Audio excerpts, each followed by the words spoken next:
Assalamualaikum warahmatullahi wabarakatuh. Selalu alhamdulillah kita ucapkan, kita panjatkan kepada Allah Subhanahu wa taala yang telah memberikan nikmat yang luar biasa kepada kita semua, dan sholawat serta salam tak lupa selalu kita tercurah kepada junjungan kita Kanjeng Nabi besar Muhammad Shallallahu alaihi wasallam. Selamat berjumpa dengan channel saya, dan kali ini menjawab beberapa pertanyaan-pertanyaan yang hadir, yaitu tentang pandemi COVID-19, yaitu virus corona. Nah, sama dengan kita, ya. Kalau diidentikan dengan ahli-ahli kedokteran, itu adalah virus itu semacam bakteri atau lebih daripada itu. Yang jelas bahwa secara spiritual bahwa virus itu hawa yang ditimbulkan.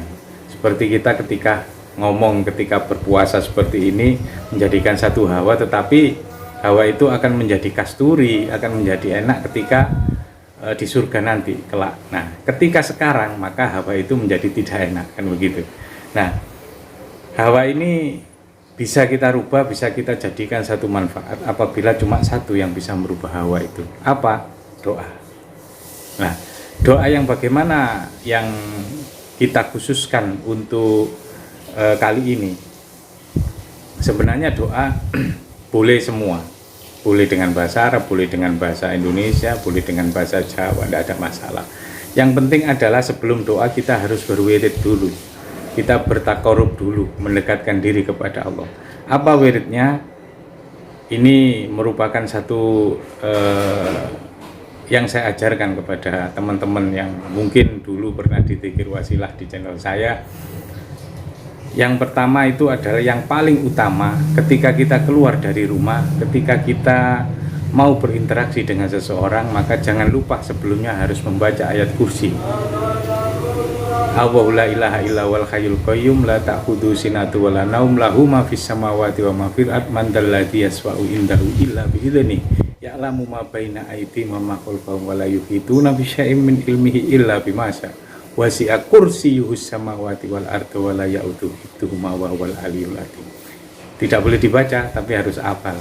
Nah, ini dibaca tergantung dari setingkat mana Anda berinteraksi. Sekian banyak orang berarti semakin banyak Anda harus membaca ayat kursi. Ketika hanya sekedar ke pasar, mungkin cukup 3 kali kita membaca ayat kursi. Mungkin ke kantor 7 kali. Mungkin kita, para dokter, para bidan, para apapun yang mempunyai satu profesi yang berinteraksi dengan virus ini, maka 21 kali. Nah, ada yang khusus, cuma ini harus ada riado dan harus mendapat ijazah dari saya langsung. Dan ini kalau tidak pakai ijazah tidak bisa, karena ada puasanya. Nah, untuk masyarakat kita, untuk masyarakat awam ini, saya perkenankan, saya ijazahkan, saya maklumatkan, baca ayat kursi minimal 3 kali ketika pagi setelah subuh, 3 kali ketika maghrib atau isya. Jadi kalau Anda bekerja, keluar dari rumah sudah ada benteng ayat kursi, dan masuk ke dalam rumah Anda juga harus ada benteng ayat kursi. Dengan ayat kursi ini maka 70 malaikat mendampingi. Satu kali Anda membaca ayat kursi, maka 70 malaikat mendampingi. Ini yang akan merubah hawa yang ada di sekitar kita. Dan jangan lupa, barang siapa membaca ayat kursi, maka dia tidak akan mati sebelum ditunjukkan tempatnya di surga. Dan tentunya jangan lupa, jadi tetap kita mematuhi peraturan yang telah dibuat oleh kesehatan, Menteri Kesehatan dengan pemerintah. Tetap kita pakai masker dan lain sebagainya. Yang jelas bahwa ayat kursi itu sebagai benteng gaib, karena kan virus itu gaib, tidak ada yang bisa mengetahui secara detail. Bahkan dokter pun itu cuma hanya sekedar ya ini corona kan begitu saja. Secara detail pun mungkin mereka juga nggak akan tahu, karena itu gaib sebenarnya. Nah, kegaiban inilah yang harus kita bentengi dengan ayat kursi, tetapi tidak melupakan daripada usaha kita dengan tetap bermasker, kemudian menjaga jarak dan lain sebagainya.